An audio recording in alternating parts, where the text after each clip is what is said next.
said, where did I begin? Where did I begin on this bridal journey? And so I would take you back. I would say I would start at high school, even though some people say it was when my sister and I were little, and we would like get in my mom's like old dresses and high heeled shoes and like click around the house and everything. We just like totally fell in love with fashion.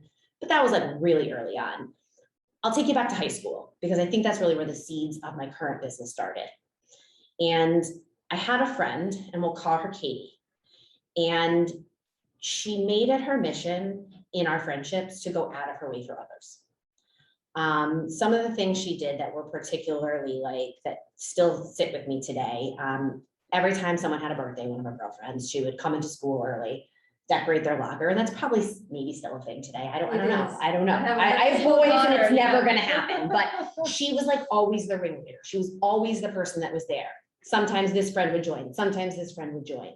But like, she went out of her way to do that small thing that like, it makes you feel special. Like you walk in, it's cool, it's nice. It didn't happen for everybody. Not everyone had that friend in their friend group. When we graduated from high school, she spent time putting together a photo montage on a VHS, I think it was, because that's, you know, I'm gonna just tell you how old I am. It was on a VHS tape. And it was a photo montage with a like set to music with like a personal message. And instead of just giving it to everybody, she went around to each person's house that she was giving it to and sat with them and watched it with them. And it was like, we're going off to college, but this is how much you mean to me. And it was instilled in me at that point, just how powerful it is to make somebody else feel that way. That story is like 95% true. The 5% is that it wasn't a friend, it was me. And I did that for other people. And I saw at an early age how it felt to do that for somebody else with no strings attached, to do that for the power of doing it. And it was very much fostered in me from my parents, especially my mom. My mom was that person who loved to do small things for other people. And it wasn't to look for any sort of award or whatnot. She just loved doing it. And she instilled those values in me. And so I went off to college. You know, I did what the obvious thing, which was to not foster those and to go into the corporate world. So I spent 7 or 8 years in finance. Stacy, I used to I worked at an investment bank, but I was on the asset management side of things, and I worked with financial advisors, and I did a lot of things. I did risk management, I did trading, and then I ended up, my best role was in product management, where I got to work with financial advisors. So I presume a world similar to what you've been in. And I had a great career. I had a great trajectory, but decided that it wasn't, both because I had my first son and it wasn't really lighting a fire in me at that point, that I was going to leave that world. And so I had to figure out what my next steps were. And when I sat down and really thought about what I wanted out of my life, I wanted to keep working. I wanted to do something that I loved. And I was going to leave the house. I wanted to do something that lit a fire in me every day, where I could leave my kids and be like, I'm cool. Like, I'm good. I'm out. Like, I want to do something that I love. And so I decided to find the industry where I could build a business that was aligned with those things that I told you about before, the things where you can pour into people and like love on them and celebrate them and do little things that really mean something to them at a time in their life that's meaningful. And for me, that was Bridal. It's probably a little bit of a short version of how I got into it, but I'm not going to do the whole background. So if you go to the second slide, and we'll go through these quickly. We're not, they're not spending a ton of time on each one. This was where we started, as you know, Claudia, who just told me the loveliest story before we got started. But we established ourselves in one of the most beautiful buildings in Darien in September of 2012. We're extremely lucky to, I was given some very great opportunities by my then landlord, Penny Glassmeyer, who I know is very well known in town. And we started with this beautiful 2,500 square foot space, which was somewhat iconic for our business. I started with 2 employees, and we saw 68 brides in 2013. Over the next 5 years, we had double-digit growth. In 2015, we were excited because it was 3 years into the business, and Brides Magazine did a top 50 bridal salons in the US. And we were named one of the top 50 bridal salons, which for a relatively young business was like pretty exciting. And it wasn't just I don't think it was, to me, it wasn't just a stupid poll. They had to interview our brides and get feedback on us. And like, they did actually put a lot of what seemed to me a lot of research into making that decision. So that was something that was pretty cool for us as a young business. COVID hit, and 2020, we ended up, our sales were flat, even though we were closed for 2 months, which I consider a win, a huge win. You know, when you're a retailer and you're closed and Bridal isn't online, you don't have the ability to sell. We were literally closed, but as I've always said, the wedding industry is recession resistant, not recession proof, but recession resistant. And while that wasn't necessarily a recession per se, it was obviously people will always get married, and they will always find a way to get married. And weirdly enough, during COVID, as they cut back on services, which was really bad for the service portion of the wedding industry, the photographers, the caterers, as you lower your guest lists, you spend less on those things, their budget for their gown grew. So believe it or not, we sold to fewer brides, but we sold our average gown price went up, way up in 2020. So we ended flat for the year. I didn't lay off any of my team. I kept everybody employed through the downturn, and it is something I'm personally proud of. It's not something that no judgment for anyone who did have to lay people off, because it's very common. It was really important to me that when we came out of everything, I was able to hit the ground running. And I think because my people were still employed and they were just ready to go when the doors open. And so 2020 was a great year. And then what year was our biggest year yet, because we expanded. We had an incredible opportunity land in our lap this spring to move to the former Brooks Brothers building here in Darien. So we moved from 1292 Post Road, which was amazing, but a little off the beaten path. And now we're at 987 Post Road, right in the heart of Darien, right in the heart of the business district. We took over what I think is at least from an iconic brand. We've done some renovations to the inside of the building. It's absolutely stunning. Please come by and see it. I know I'm totally biased, but like everyone who comes in freaks out about it. So I know it's not just me. It's light, it's airy, it's feminine, it's luxurious, but everyone is so friendly that like it feels luxurious, but nice at the same time. We now have 13,000 square feet. So we went from 2,500 to 13,000. 9,000 of that is customer facing retail. We've got 4,000 square feet of storage, and we are expanding our product line. So we're actually moving into evening wear and mother of the bride. And so it's an area that needs, and I think that we need. And so I'm doing it in a way different from the way anyone else around here does it, but congruent with how Little Sipping White has always done things. And so we're really excited about that part of the business and growing that. We now have 15 employees, and we're hiring more, and we had 450 brides this year. So just to give a sense as to, and not just brides, I mean, we have other employees as well, or other customers as well. So again, why are we here today? All that is just about who we are, but like, what do I think is our secret sauce? And the thing is that every business has its core like product or its core service. And obviously my core product is bridal gowns. What pays my bills is selling bridal gowns.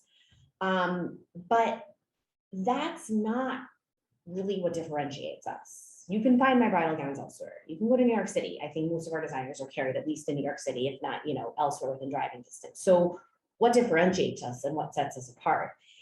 And someone said something to me early on in the life of the business, and it really stuck with me. And that's that people don't remember what you said to them, but they remember how you made them feel. And that's really powerful in bridal. There's a lot of things we say. We talk a lot about the gowns.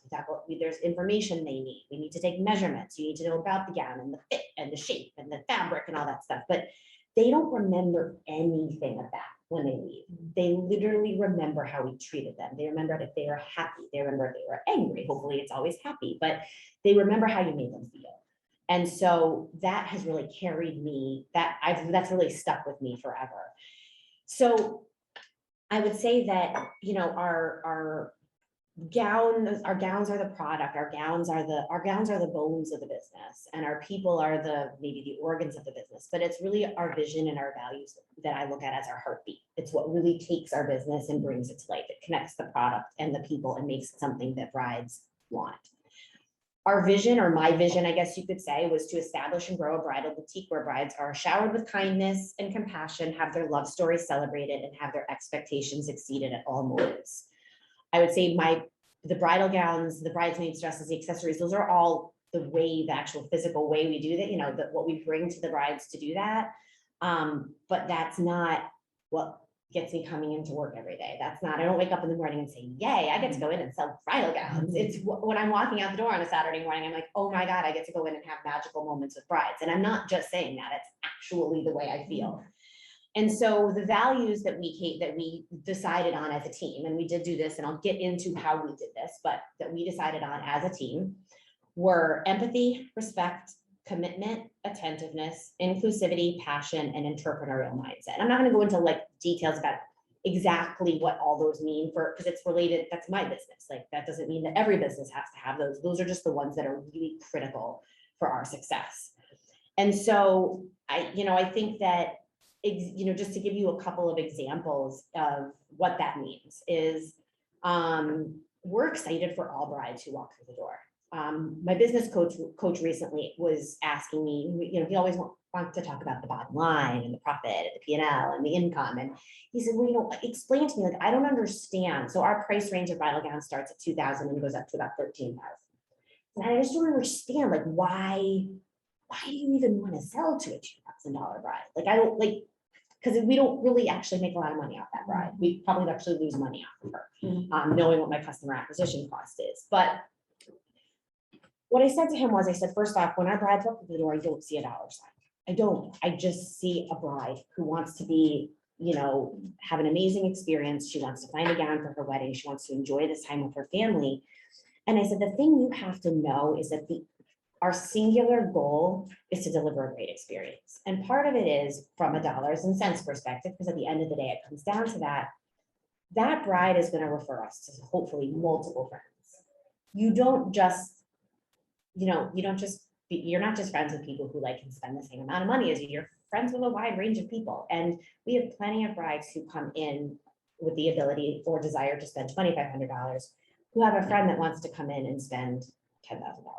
And it happens, all the time. There's no, I would say, connection between what one person can spend and another person can spend or wants to spend. And so our bottom line is pushed forward by how we treat each individual bride, by not seeing them as a dollar sign. And yes, I'm excited for one of my team members when they sell a high price gown because I know they're making more money, but it doesn't, that bride doesn't feel more or less important to me. I don't give a better experience to one bride because she spent more. We're going to give the same experience to every bride because we genuinely care about them. Our values help us deal with gray area situations. So yes, we have contracts, all sales are final, so on and so forth. But we're so not black and white because that goes really contrary to the values that we have. And hopefully we're very detail oriented. And that's part of what's included in these is making sure that we are extremely detail oriented and are taking care of all the details so we don't have a lot of situations come up. But what that means is that if someone calls and says, I ordered a gown 2 months ago and I freaking hate it. I literally don't know what to do. It doesn't happen all the time. It happens sometimes. I can do one of two things. Well, we're really sorry, but you signed a contract and the gown is yours. Or you can lead with kindness and compassion and empathy. And what I always say is I always pretend as though the bride is my sister. Because I know if I'm thinking, if my sister was sitting in front of me saying this right now, what would I want this person to say to her? And I always make the right decision. It's always aligned with the values of our business. Similarly, I tell my team the same thing. You're going to have to make decisions sometimes without a senior member of the team there. It might not be this a decision I would have made, but if you tell me that you made that decision for a reason that's in line with our values, I'll give you advice on how I would have done it differently, but I can't knock you for making a decision in that way. And so it helps with those types of conversations. And that gets a little bit into the why. So why have these core values and why have they been beneficial for us? Obviously, number one is customer satisfaction. I think if we're consistent and we are, like I said, making decisions that are in line with our values, ultimately it's the best for our customers. It means that we're doing right by them. It doesn't always mean that the customer is right.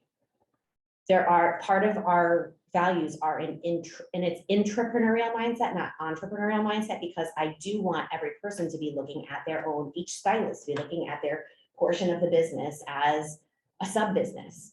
And sometimes making the decision, I want them making the decisions right for the customer and the business. And so again, sometimes it doesn't go hand in hand. But sometimes it does mean putting the business first. Sometimes there is a reason to put the business first. Like if you call me 6 months later and say you don't like your $10,000 gown anymore, like it's literally being shipped to us tomorrow. Like there's only so much I can do. We can help you. Do we want to sell it? Do we want to make a change to it that's going to make you love it more? But refunding isn't necessarily the right solution, even though maybe that's what the person's hoping for. So again, it's all about how do we make these decisions, and ultimately customer satisfaction comes first. I would say one interesting tidbit that's really important for you to know that I haven't mentioned yet, and it's a very weird facet of my business story, but I think speaks to why the business has continued to be successful with these values in place, is that in 2017, my husband was asked to relocate to North Carolina for his job. And we moved away for 2 years. So we moved from 2018 to 2020. Everyone in my business group told me I was nuts. Everyone told me to sell my business, and I did what I like to do, and I ignored them because I didn't want to, and it's my baby and I love it. And I said, no, I'm gonna move and we're gonna do this for our family. And we didn't know it was gonna be 2 years. I'm glad it was only 2 years, but we didn't know at the time. And I said, I have great people. I have great people who are aligned with my mission, aligned with my vision. They can run the day to day. They're gonna do great, and the business is gonna be fine. And I will come when I can, and I'll work remotely. I'll do what I can from afar. And fortunately, I returned in 2020, so now I'm back. But the business grew both years. My 2 store managers navigated us through COVID beautifully. They were there every day, so they were allowed to be there even when we were closed, because the storefront had to be closed, but they could be there receiving packages and talking to brides. And our brides told us that our communication during that time was better than any other wedding vendor that they had been involved with, and that we talked. So many of them said, you gave me hope when I needed hope. And that wasn't me. It wasn't me. It was my team. Like they did that. And so, and yes, they're getting paid, but they also just knew how important, it was. There was no gray area. I can't tell you the number of times that I would have a call with one of them, my manager, and she'd say, oh yeah, hey Ash, I'm on my way home from New York City. And I'm like, well, what are you doing? Well, we had a bride who like wasn't loving her gown. But she couldn't get out to us. So I just decided to drive in and see her. And I'm like, you didn't have to do that. I know, but that's what we do. That's what we do in A Little Something White. We go above and beyond for people, Ash. Like, that's what we do. I knew you would do that if you were here. That's what she would say to me. That's the type of that's who I have as a team. And so secondarily, I would say that these hiring people whose values are aligned with our core values, and that's part of it. All the people I've hired have, I would say, generally have these values intrinsically in them. You can't teach someone empathy. I think you're either empathetic or you're not. It's not a skill set you learn. It's a skill it's a value you have or you don't. So I believe my people are happier because they're working for a company that is aligned with who they are. They're fired up to come into work. They're excited to work with brides because they're doing what they're aligned with what they want to be doing. And so I had a one-on-one with a new employee yesterday, and she said, and it's these things like this that just make me so happy. And she came from a company that was a little more negative in how they dealt with their employees, and was very forceful. You must do this, you must do this. And she said, my husband every night, he's like, oh my God, you come home happy every night. She said, Ashley, I'm so happy here. Like I love coming to work. I'm tired as hell when I get home, but I love coming to work. She drives 40 minutes away. And so it's like hearing things like that I genuinely think that people love coming to work. Not every day is magical, but a lot of them are. But then on the converse, it helps with conflict resolution. I am the ultimate, like, I hate confrontation. I'm one who likes confrontation.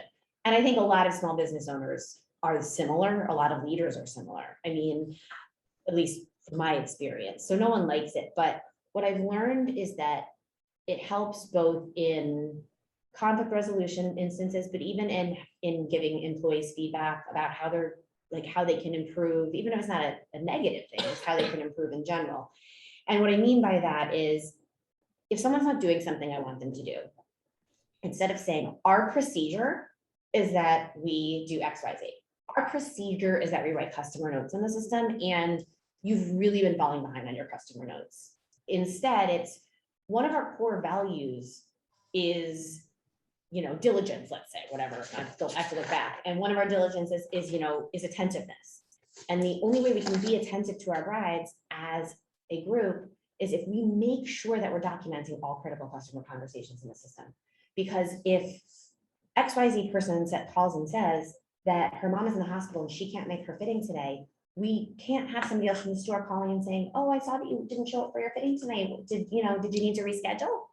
We need that documented so that the whole team is on the same level. And it's even more important now that we're in this big space that all customer communication is documented. And it goes away from being, this is our rule, this is what you must do, to here's what I need to make sure you're doing. And here's an area where I really need to make sure that you focus on this going forward. You really need to improve in this area. So it just reframes the conversation in a way that, again, does it benefit the customer, or is it something with another team member? You know what, if someone's not being a team player, it takes away I think it takes away from it feeling like a personal attack from me as the leader, and basically says, we've decided that these values are really important to us as a business. Or you're a new hire, and we talked when you joined about these are our core values, and you're new, so you're learning, but here's an example of how you handled the situation might not be exactly aligned with how our core values work. So it takes the pressure off. It almost gives you a scapegoat. I'm just going to blame it on the values. I don't have to take responsibility for feeling bad about having this conversation, because this is how the business is. And then lastly, personal fulfillment. I know that for me, when I was back in college, one of the last courses I took, I went to UPenn, and there's a psychologist. If anyone knows Carrie here, she lives and breathes this on a daily basis. But Martin Seligman, who's the father of positive psychology, and he wrote a book way back when called, I think it was Now Discover Your Strengths. There was a strengths finder, and his whole thing was that your goal in life should be to reach this point of flow. And when you're in flow, it's like your values and your strengths are completely aligned with what you do on a day-to-day basis. He recently wrote a book called Flourish, and I like that one even more, because to me, flourishing, it's a very similar thing, that if you're really aligned, if your values are aligned with what your kind of life's work is, you'll be in this state of flourishing. And I always say, I just want my kids to be happy. And I realized over time, happiness is a state. I can have a happy day followed by a sad day, followed by an angry day, followed by a happy day, and still be in this period where I'm growing as a person. And ultimately, that's my goal. Am I flourishing? Am I growing? And that, for me, not every day with the business is going to be great. I'm going to have difficult customer situations. I'm going to need to deal with conflicts at times. But when it's being done in a way that's aligned with my values, I know that I'm moving forward. I know I'm growing.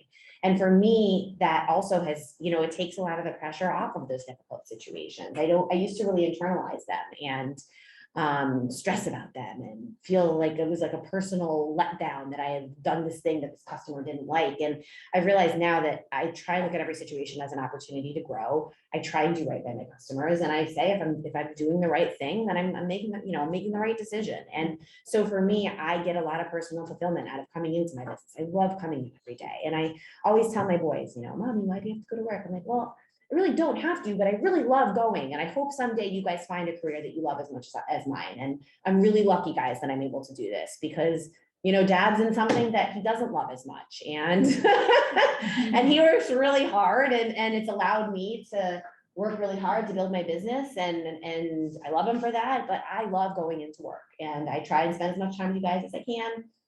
But I love my brides. I know what you mean by, and I love. You don't understand, Siri. You don't know what I mean. Okay, so how did we accomplish this? So I wanted to formalize this process for us, and we actually just did these have always been our core values. And like I said, the people that I hire have always been aligned with these. That's why we've grown. But I wanted to really formalize it this year. And I felt like for us, it was a really pivotal time as we were moving from 1292 Post Road to 987. This was phase one of our business was magical, but phase two, I wanted to be magical for other reasons. And so in June, I had my business coach come in. I asked him to come in and do it because I wanted to be part of it. And we did what was called a values exercise. And we sat in a room And he asked us to basically just throw out all the things, like think of all the people that we really hold in high regard in our life. It could be a family member, it could be a famous person, it could be anybody. And just what are the characteristics of those people? Let's get those on a board. And then after we had them all, we figured, okay, well, what are the ones that apply to this business?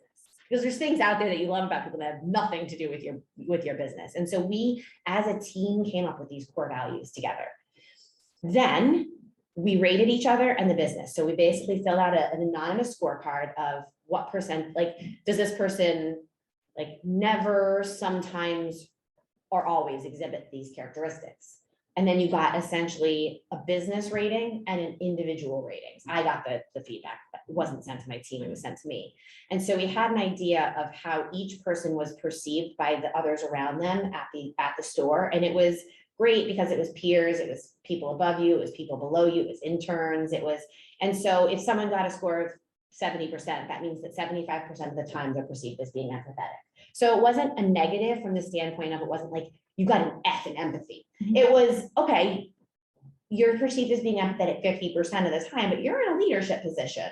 So maybe this is something we need to work on. And so it's allowed me to sit down with my team and say, okay, so the way I did it was, what do you think was your top scored value? And what do you think was the one you needed to work on the most? That's how I phrased it.